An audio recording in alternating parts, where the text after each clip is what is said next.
Hello friends, welcome to Cyber Codex. இப்போ நாம் இந்த வீடியோவில் என்ன பார்க்க போகிறோம் அப்படின்னா, நம்மளோட டிஎன்பிஎஸ்சி சிடிஎஸ்சி எக்ஸாம்ஸ் வந்து நமக்கு ஆல்ரெடி போட்டிருந்தாங்க. ஸோ அந்த எக்ஸாம் வந்து நமக்கு ஆகஸ்ட் ஒரு ஒன் மந்த் ஃபுல்லாக இருக்குது. செப்டம்பர் 12th அன்னைக்கு நமக்கு எக்ஸாம் வந்து ஆஃப்டர்நூன் இருக்குது. ஸோ கம்ப்யூட்டர் சயின்ஸ் ஓகேங்களா. ஸோ அதுதான் இங்கே நம்ம கொடுத்துருக்குறோம். கோட் பார்த்தீங்கன்னா 554. இந்த எக்ஸாமுக்குரிய சிலபஸ் வைஸ் நம்ம டெக்ஸ்ட் புக் வந்து ரெடி பண்ணியிருக்கிறோம். ஸோ அந்த டெக்ஸ்ட் புக் வேணும் அப்படின்னா நீங்கள் வந்து புக் அப்படின்னு சொல்லிட்டு நம்மளோட டிஸ்கிரிப்ஷன் கமெண்டில் நீங்கள் சொல்லுங்கள், நம்ம வந்து உங்களுக்கு கொடுத்து விட்டுறலாம். அதே மாதிரி மெட்டீரியல் பார்த்தீங்க அப்படின்னா இதுக்கப்புறம் ஃபுல்லாக உங்களுக்கு வந்து நம்ம வீடியோஸாக போட்டுடலாம், ஒரு சாப்டர் வைஸ் ஓகேங்களா. ஸோ அந்த விதத்தில் நம்ம பார்க்க போகிற ஃபர்ஸ்ட் சாப்டர் பார்த்தீங்கன்னா ப்ரோக்ராமிங் இன் சி. நமக்கு யூனிட் 1 அப்படிங்கிறதுல C, Python, object oriented programming சொல்லிட்டு 3 கான்செப்ட் இருந்தது. ஸோ அதில் வந்து நம்ம ஃபஸ்ட்டு ப்ரோக்ராமிங் இன் சி கான்செப்ட் தான் இன்றைக்கி நம்ம பார்க்க போகிறோம். ஓகே ஃப்ரெண்ட்ஸ், வாங்க நம்ம வீடியோக்குள்ளே போகலாம். யாரெல்லாம் நம்மளோட சைபர் கோடெக்ஸ் சேனல் புதுசாக எல்லாரும் மறக்காமல் சப்ஸ்கிரைப் பண்ணிக்கோங்க, லைக் பண்ணிக்கோங்க, உங்கள் ஃப்ரெண்ட்ஸ்க்கு ஷேர் பண்ணுங்கள். ரைட். ஸோ ப்ரோக்ராமிங் இன் சி அப்படின்னு பார்க்கும்போது நம்ம எப்படி புக்கு வந்து ரெடி பண்ணியிருக்கிறோம் அப்படின்னா, ஃபஸ்ட்டு வந்து for example introduction to C அப்படின்னா சின்னா என்ன, தென் அதோட டெஃபனிஷன், தென் அதோட ஹிஸ்ட்ரி, அதே மாதிரி ஒரு சிம்பிள் ஆர்கிடெக்சர், அதோட ஃபீச்சர்ஸ், அண்ட் தென் அதோட ஒரு எங்கெங்கெல்லாம் யூஸ் ஆகுது, தென் ஃபைனலாக இதான் ரொம்ப முக்கியம் கைஸ். நம்ம என்ன பண்ணியிருக்கிறோம் அப்படின்னா எம்சிக்யூ, தென் ஒரு சிம்பிளாக filling the blanks, true or false மெத்தடில் நம்ம ரெடி பண்ணியிருக்கிறோம் கைஸ். ஸோ அது வந்து நீங்கள் பார்க்குறதுக்கு ஈஸியாக இருக்கும், ரைட்டா? ஓகே. ஸோ சாப்டர் 1 பார்த்தீங்க அப்படின்னா introduction to C programming. So C ப்ரோக்ராமிங்னா என்ன? ஸோ சிங்கிறது நமக்கு கண்டிப்பாக என்னது தான், general purpose and procedural programming language and also it is and structural programming language ஓகேங்களா. It is use to develop system software and application software. இதோட most programming languages பார்த்தோம் அப்படின்னா ஃபாஸ்ட்டாக இருக்கும், எஃபிஷியண்ட்டாக இருக்கும், போர்ட்டபிளாக இருக்கும், நம்ம லேர்ன் பண்ணுறதுக்கும் ஈஸியாக இருக்கும். ஸோ இதோட ஃபவுண்டேஷன்ஸ் பார்த்தோம் அப்படின்னா என்னென்ன ப்ரோக்ராமிங் லாங்குவேஜ் இதோட ஃபவுண்டேஷன்ஸ், இதை வச்சு அடுத்த ஜென்ரேஷன்ஸ் வந்துச்சுன்னா C++, Java, C#, objective C, Python, PHP, இது எல்லாமே சியை வச்சு, சி தான் ஃபவுண்டேஷன் ஓகேங்களா. அதுக்கடுத்து வந்தது தான். தென் டெஃபினிஷன் பார்த்தீங்கன்னா it is a structure programming language and develop பண்ணது யாருன்னா Dennis Ritchie. Who is the father of C அப்படிங்கிறது கேட்டாங்கனாலும் யார் தான், Dennis Ritchie. In 1972 at Bell Laboratories for developing the Unix OS ஓகேங்களா. யூனிக்ஸ் OS பண்ணும்போது அவருக்கு இந்த சியை பற்றின ஒரு ஸ்ட்ரக்சரல் ப்ரோக்ராமிங் கேட்டிருக்கு. அடுத்தது ஹிஸ்ட்ரி ஆஃப் சீன் பார்த்தீங்கன்னா ஃபஸ்ட்டு என்னென்ன நேமிங் கொடுத்தாங்க அப்படின்னா லாங்குவேஜஸ் அண்ட் யார் யார் டெவலப் பண்ணாங்க அப்படின்னா 1960 ஃபஸ்ட் ஆல்கால் இருந்தது, அதை இன்டர்நேஷ்னல் குரூப் வந்து டெவலப் பண்ணியிருந்தாங்க. 1967 வந்து BCBL, அது வந்து மார்டின் ரிச்சர்ட்ஸ் வந்து டெவலப் பண்ணியிருந்தாங்க. தென் 1970 கென் தாம்சன் பி லாங்குவேஜை யூஸ் பண்ணி. தென் அடுத்தது 1972 சி லாங்குவேஜ் டென்னிஸ் ரிச்சி வந்து கிரியேட் பண்ணார். ஸோ அதுதான் இங்கே நம்ம கொடுத்துருக்குறோம். ஃபர்ஸ்ட் ஆல்கால், அடுத்து BCBL, அடுத்து பி, அடுத்து சி, அப்புறம் C++, அடுத்து ஜாவா ஓகேங்களா. தென் ஃபீச்சர்ஸ் ஆஃப் சீன் பார்க்கும்போது ஈஸியாக இருக்கும், சின்டாக்ஸ் வந்து கொஞ்சம் ஈஸியாக நம்மளால் ஐடென்டிஃபை பண்ணிக்க முடியும், சிம்பிளாக இருக்கும். ஃபார் எக்ஸாம்பிள் பிரிண்டர் ஹலோ அப்படின்னு நம்ம கொடுத்துக்கலாம். ஃபைனலாக கண்டிப்பாக செமிகோலன் வேணும். அடுத்து போர்ட்டபிள் அப்படின்னு பார்க்கும்போது runs on different operating systems, எதுக்கலான விண்டோஸ், லினக்ஸ், மேக்ஸ். அடுத்து ஃபாஸ்ட்டாக இருக்கிறது வந்து லாங்குவேஜ், அது ஏன்னா கம்பைல்டு லாங்குவேஜ், நம்ம கம்பைல் பண்ணி அடுத்து ரன் பண்ணுவோம். Here there are no interpreter, Python is an இன்டர்பிரட்டர்னு சொல்லுவோம். Then structured programming. Why it is called as structured programming? Because programs are divided into functions. நமக்கு வந்து என்ன ஆயிரும், ஸ்ப்ளிட் ஆயிரும். தென் மிடில் லெவல் லாங்குவேஜ் என்னன்னா high level programming, low level programming ரெண்டுக்குமே நமக்கு சப்போர்ட் பண்ணும். Then rich library, for example printf, scanf, string length, square root, power of, இது எல்லாமே பில்ட்இன் ஃபங்க்ஷன்ஸ் ஓகேங்களா. பில்ட்இன் ஃபங்க்ஷன்ஸாக ப்ரீ டிஃபைன்டாக ஆல்ரெடி நமக்கு அங்கே லைப்ரரியிலே இருக்கிறது. Then dynamic memory allocation, for example ஃபங்க்ஷன்ஸ்க்கு என்னென்னா malloc, memory allocation, calloc, realloc, free of, இது எல்லாமே அலோகேஷனுக்கு யூஸ் ஆகும். தென் பாயிண்டர்ஸ் சப்போர்ட், பாயிண்டர்ஸ் சப்போர்ட்ங்கும் போது it allows direct memory access ஓகேங்களா, லைக் வேரியபிள், அட்ரஸ், பாயிண்ட், இது எல்லாமே சொல்லுவோம்.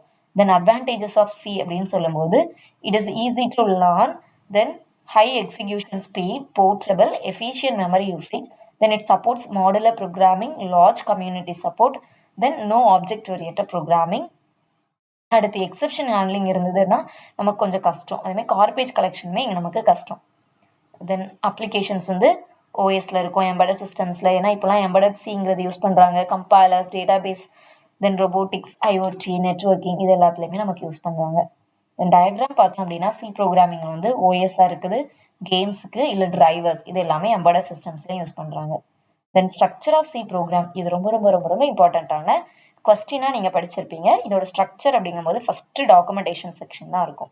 அடுத்து ஹெடர் ஃபைல், அடுத்து குளோபல் வேரியபிள்ஸ், அடுத்து மெயின் ஃபங்க்ஷன், அடுத்தது டிக்ளரேஷன்ஸ், அடுத்து எக்ஸிக்யூட்டபிள் ஸ்டேட்மெண்ட்ஸ், தென் ஃபைனலாக ரிட்டன். கண்டிப்பாக நம்ம ஒரு ரிட்டன் வேல்யூ வந்து கொடுக்கணும். ஏன் அப்படின்னா வாய்டு மெயின் அப்படின்னு கொடுத்தோம்னா ரிட்டன் பண்ண வேண்டியல, இன்ட் மெயின் கொடுத்தோம்னா ரிட்டன் பண்ணணும்.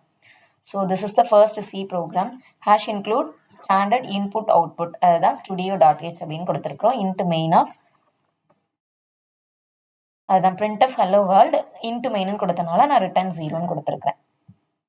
தென் ப்ரோக்ராம் எக்ஸ்பிளனேஷன் தான் கொடுத்துருக்கேன். ஹேஷ் இன்க்ளூடுங்கிறது standard input out library, int main ஆஃப்ங்கிறது நம்மளோட ஸ்டார்டிங் பாயிண்ட் ஆஃப் எக்ஸிக்யூஷன். இந்த மெயின் ஆஃப் இல்லை அப்படின்னா நம்மளால ப்ரோக்ராமை எக்ஸிக்யூட் பண்ண முடியாது. And then it displays an output. Then ஃபைனலாக ரிட்டர்ன்ங்கிறது ப்ரோக்ராம் சக்ஸஸ்ஃபுல்லாக எனக்கு என்ன ஆயிடுச்சு, எண்ட் ஆகுது. ஸோ அவுட்புட் வந்து ஹலோ வேர்ல்டுன்னு இருக்கும். ஸோ கம்பைலேஷன் ப்ராசஸ்ங்கிறது என்னென்னா சோர்ஸ் கோட் இருக்கும். ஸோ நம்ம எழுதின இந்த சோர்ஸ் கோடை நான் என்ன பண்ணிக்கிறேன், hello world.c அப்படின்னு சொல்லி சேவ் பண்ணிக்கிறேன். அதை கம்பைல் பண்ண போகிறேன். அப்போ என்னோட ஆப்ஜெக்ட் கோடை வந்து என்ன பண்ணுவோம்னா லிங்க் பண்ணிடும். ஃபைனலாக அது எனக்கு exe ஃபைல், எக்ஸிக்யூட்டபிள் ஃபைலாக கிடச்சிரும். தென் ஃபைனலாக என்ன ஆகும்னா டயக்ராம் வந்து program.c. ஸோ program.cங்கிறது தான் நான் சேவ் பண்ணது. கம்பைலர் அப்போ program.objectஆக மாற்ற, எக்ஸிக்யூட்டபிள் ஃபைலாக மாற்றுறது தான் program.object. தென் லிங்கர் அடுத்து program.exe மாற்றும். ஃபைனலாக ரன் பண்ணுவோம். அடுத்து சியில் வந்து கேரக்டர் செட், என்னென்ன கேரக்டர்ஸ்லாம்னா அல்ஃபபெட்னா A to Z, கேபிட்டல் இருக்கலாம், ஸ்மால் A to Z. டிஜிட்ஸ்ன்னு பார்க்கும்போது 0 to 9. ஸ்பெஷல் சிம்பிள்ஸ்னால் plus, minus, star, slash, percentage, at, hash, dollar symbol, ampersand symbol. Then tokens in C. சியில் என்னென்ன டோக்கன்ஸ் இருக்குன்னா smallest unit in C program is called token. என்னென்ன types அப்படின்னா, இது வந்து போன தடவை நமக்கு கொஸ்டினில் கேட்டிருந்தாங்க.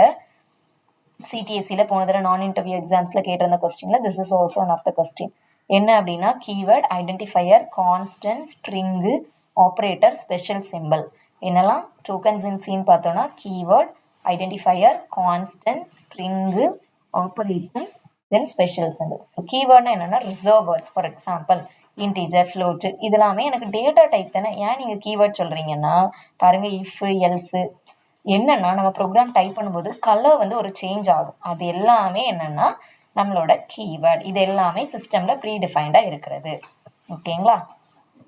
there are 32 keywords in ANSI C. Cல நமக்கு 32 keywords இருக்குது. Then identifiers. So identifiers are user defined names. Identifierங்கிறது நம்ம கொடுக்கிறது. For example int marks of, அப்போ marksங்கிறது identifier. அடுத்தது பார்த்தீங்கன்னா rules for identifier. It must begin with a letter or underscore. No spaces, cannot use keywords இருக்கும். Then case sensitive, கண்டிப்பாக இது case sensitive. ஜாவாவும் நமக்கு case sensitive. Then correct format பார்த்தீங்கன்னா டோட்டல்னு எழுதிக்கலாம், ஸ்டூடெண்ட் 1 ஸ்மால் லெட்டர் வச்சு எழுதிக்கலாம். அதே மாதிரி முன்னாடி எனக்கு ஹைஃபன் வச்சு எழுதிக்கலாம். இதே ராங் ஃபார்மேட்னா முன்னாடி எனக்கு நம்பர் வரக்கூடாது. அடுத்தது ஃப்ளோட்டுங்கிறது கீவேர்டு, அப்போ கீவேர்டும் எனக்கு முன்னாடி வரக்கூடாது. அடுத்து ஸ்டூடெண்ட் ஸ்பேஸ் விட்டு மார்க்ஸ் இப்படியும் கொடுக்கக்கூடாது. அடுத்தது வேரியபிள்ஸ். ஸோ வேரியபிள்ஸ்ங்கிறது ஒரு டேட்டாவை நான் ஸ்டோர் பண்ணுறது. ஃபார் எக்ஸாம்பிள் இன்ட்டு ஏஜ், இன்ட்டுங்கிற டேட்டா டைப்பு. ஏஜுக்கு நான் 20ங்கிற வேல்யூ பாஸ் பண்ணுறேன் based on the data type பொறுத்து. அடுத்தது கான்ஸ்டன்ட். ஸோ கான்ஸ்டன்ட் வேல்யூங்கிறது நெவர் சேஞ்ச். ஃபார் எக்ஸாம்பிள் 10, 20.5 அந்த வேல்யூஸ் நம்ம எடுக்கிறோம் பார்த்தீங்களா, அதுதான். தென் டேட்டா டைப்ஸ் அப்படிங்கிறது இதுதான் கொடுத்துருக்கோம். இன்டீஜர்னா 100, ஃப்ளோட்டுனா 12.5, கேரக்டர்னா ஏ, டபுள்னா பாயிண்ட் வச்சு வரும். ஓகேங்களா? தென் இது வந்து நம்ம சாப்டர் 2ல வந்து அடுத்த கம்ப்ளீட் கான்செப்ட் வந்து நமக்கு டிஸ்கஸ் பண்ணியிருப்போம். ஓகேங்களா? தென் இது சிம்பிள் ப்ரோக்ராம் எழுதியிருக்கிறோம். அடிஷன் ஆஃப் 2 நம்பர்ஸ் அப்படின்னா என்ன பண்ணியிருக்கிறோம், 2 வேல்யூஸை கெட் பண்ணியிருக்கோம். இன்ட்டு ஏ பின்னு எழுதியிருக்கோம். சம்முன்னு சொல்லியிருக்கோம். சம்முங்கிறது நம்ம ஸ்டோர் பண்ண போகிறது. ஸோ A + Bன்னு கொடுத்து ஃபைனலாக பர்சன்டேஜ் டி அப்படிங்கிறது என்னன்னா நம்மளோட இன்டீஜரை ஸ்டோர் பண்ணுறது. ஸோ இன்டீஜராக எனக்கு வேல்யூ ஸ்டோர் ஆகிடும். ஸோ ஃபைண்ட் அவுட்புட் கொடுத்துட்டு A5ன்னு கொடுத்தோம்னா என்ன சொல்யூஷன். ஓகேங்களா?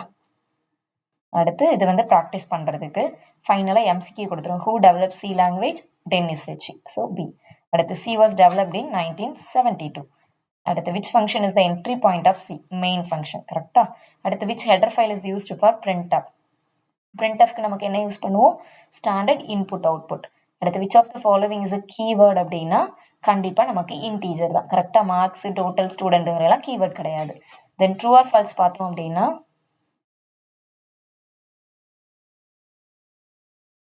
ட்ரூ ஆர் ஃபால்ஸில் என்னலாம் அப்படின்னா சிங்கிறது இன்டர்பிரட்டர் லாங்குவேஜா இல்லை கிடையாது ஸ்ட்ரக்சர் லாங்குவேஜ், அப்போ தப்பு.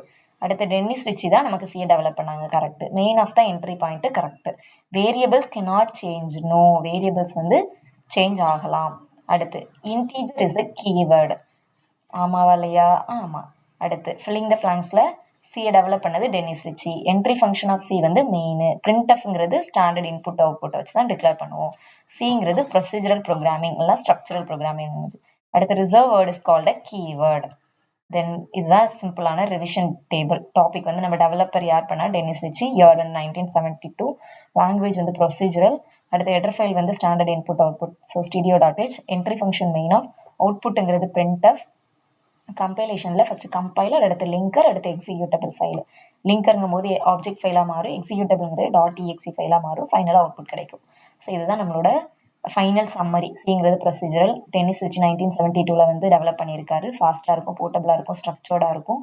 தென் மெயின்கிறது என்ட்ரி பாயிண்ட்டு, printf வந்து அவுட்புட்டை டிஸ்பிளே பண்ணுறது, studio.h என்பது இன்புட் அவுட்புட் ஃபங்க்ஷன். டோக்கன்ஸ் வந்து small unit of C program சொல்லுவோம். ஸோ மெமரி ட்ரிக் வந்து DR72னா டென்னிஸ் ரிச்சி 1972 சியை வந்து டெவலப் பண்ணாங்க. எம்ங்கிறது மிஷின் ஸ்டார்ட்ஸ் ஹியர், பிங்கிறது printf, அடுத்து எஸ்ங்கிறது ஸ்டாண்டர்ட் இன்புட் அவுட்புட். ஓகேங்களா? தென் இப்போ வந்து மாடல் டெஸ்ட் கொடுத்துருக்கோம். இதுக்கான ஆன்சரை கண்டிப்பாக நீங்கள் என்ன பண்ணுறீங்கன்னா கமெண்டில் சொல்கிறீங்க. ஓகே ஃப்ரெண்ட்ஸ், இதுதான் நம்மளோட சாப்டர் 1ஓட மாடல் டெஸ்ட்டு. கண்டிப்பாக நீங்கள் இது வந்து நம்மளோட 554 ஓகேங்களா சிஎஸ்சிக்கு படிக்கிறீங்க அப்படின்னா, லைக் சிஸ்டம் மேனேஜர் இல்லை சிஸ்டம் அனலிஸ்ட்டுக்கு படிக்கிறீங்க, நம்மளோட டிஎன்பிஎஸ்சி சிடிஎஸ்சி நான் இன்டர்வியூ போஸ்ட்டுக்கு படிக்கிறீங்கன்னா இது உங்களுக்கு கண்டிப்பாக யூஸ்ஃபுல்லாக இருக்கும்னு நான் நம்புகிறேன் கைஸ். அடுத்தடுத்த வீடியோவில் அடுத்த சாப்டர் வைஸாக நம்ம என்ன பண்ணிடலாம்னா வீடியோஸ் அப்லோட் பண்ணிடலாம். Okay, thank you, bye bye, keep supporting me. யாருக்கெல்லாம் நம்மளோட சைபர் கோடெக்ஸ் சேனல் பிடிச்சிருக்குதோ மறக்காமல் சப்ஸ்கிரைப் பண்ணிக்கோங்க, லைக் பண்ணிக்கோங்க, ஃப்ரெண்ட்ஸ்க்கு ஷேர் பண்ணுங்கள்.